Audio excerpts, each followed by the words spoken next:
Great, thank you. Welcome, everyone. This is a special meeting of the Business Economic Development Committee. It is Monday, January 27th. It is 6:15. 5:15. Sorry, I'm pushing things ahead a little bit. Let me see.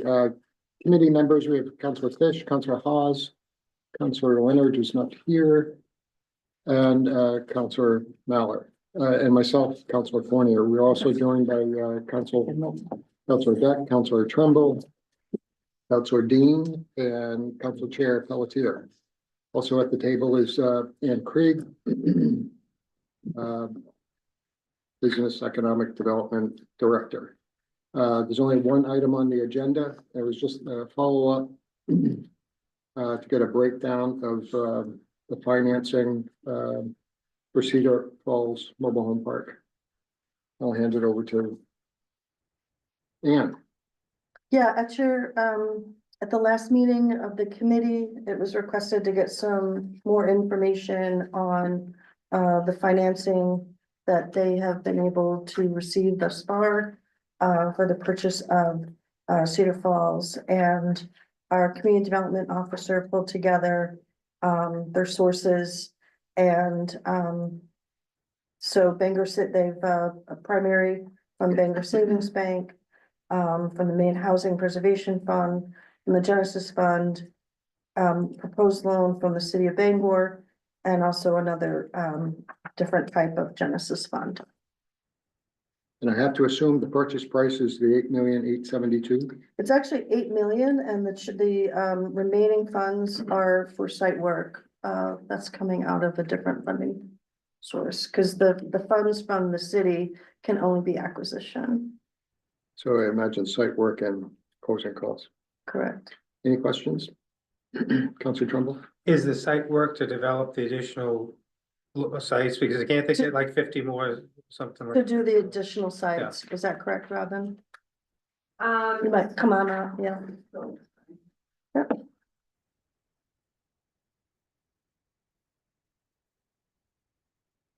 So they do have those additional sites. The funding that's in the stack is actually for a capital reserve. So if something is, need repair or something like that, they'd be able to flex with that, and that was a requirement by the lender. But there are 41 additional pads that could be built out. Great, thank you. Councilor Mallon? The only question I had one question. I looked at that. I appreciate you getting the information from me. But we are also providing support staff for reviewing the members that are applying. Wasn't it a prerequisite of the loan from the bank that we review their eligibility or something? I know we were doing some kind of groundwork for the block grant, is that a requirement of the block grant to do income eligibility? Okay, So yes. so how much does that cost? What's our estimated cost for that? That's extra staff time. It's I mean, that's something that we do in the office for anybody that receives funds. That's part of the administrative costs that we use, but some of the block grant funds the time in the community development division, and some of that work is doing that's fine. I appreciate eligibility. that, but I think it's nice to know what the total cost is to the city. I mean, it's not going to affect the loan, but if we're doing work, I want to know who's paying for it, and if we're paying for the work we're doing for other groups, I want us to be consistent. Right, but that comes out of the. But it doesn't. It's not reflected in anything. It was mentioned, but there was no indication of what the cost was. It's very difficult. Is it okay for me? Yeah, go ahead. So, I mean, my job is funded in part by this, and it probably took me a half a day to do it. I mean, To review all the people. Yeah, I mean, when we receive entitlement funds, those funds are in part to administrate the grant, whether it's income eligibility or just the paperwork that is being done to instruct you and as to what's happening, and so all of that work is funded from those funds that we get from HUD. So this is part of that work. Do we incur any liability if there's something goes wrong with the information we've provided? I don't think it's an issue with liability. I mean, we accept the information or otherwise reject the information if we feel that it's false. But Councillor Trumbull. Well, just if you could clarify something for me and for everybody, for the CDBG funding, as I understand, you're not going in and verifying everybody's income in the project. We're just looking at the tract to see that it's an income eligible tract. You have to look at everybody's income in the project. Right, so we have to do what's called a self-certification of income. So For everybody. every household has to fill Yeah. out a form Sure. and show that their income is either above or below the guideline. Okay, so this is different than what we do on most CDBG funds. For every rental, technically like a multifamily, which is Right. what this would be for. So you every just get like a single one tax that do that. return or something like that. No, they just self-certify. Just for the record, Councillor Leonard is also a voting member of the committee, is here. Other questions? Councillor Beck? The number 41, it was the number of plots, that's empty plots that eventually would have more units of housing. mhm. So just looking at this, I mean, we're chipping in the 500 grand and we're looking at a potential additional 41 units of housing. That's a steal. Other questions, comments? Be happy to take a motion. This is a motion to move it to the council meeting, right? Yes, for tonight's meeting. Having received the information that was requested, I would move that we pass it to the council meeting. Thank you. Is there a second? A second. We have a motion, either second. Seeing no one object, I would move on to council tonight. Thank you. Thank you. And anything else for the committee? If not, May I ask you a question? Sure. I'm thoroughly confused about TIF. And we have a vote coming up on something involving it. Can you explain simply to me how it works? Yeah, My understanding is, and maybe I'm right and maybe I'm wrong, but correct me. Assume we did this starting in 2000 or something, and I'm gonna use a real small amount, a piece of property was worth 100,000, and now in 2024, it's worth 150,000.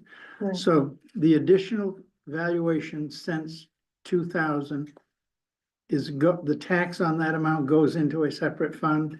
the 50,000. 50,000. Okay. So how often do we change the base, or do we ever? It's, our finance office does the TIF valuations every year. Yeah, no, I understand So- that, but do we, if we started it in 2000 with $100,000 base, and now it's increased to 150, what if it increased to 500,000? I'm saying, does the base ever change? No, the base is whatever it is at the beginning of the TIF.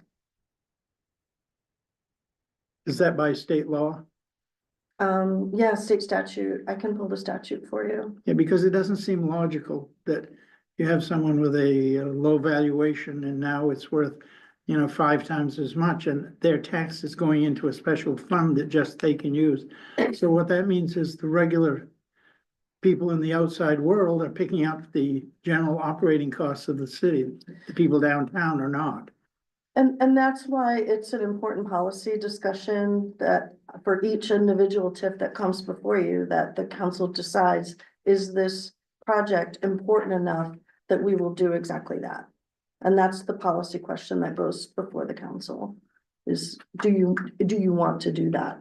That's why they're done each on an individual basis or by district. But did I misinterpret something somewhere where it said we were looking at more TIF groupings, like maybe for historic preservation or? Right, historic- because the statute has changed so that you can use TIF funds for more things. We are recommending that you allow for those other things that before you couldn't use TIF funds for.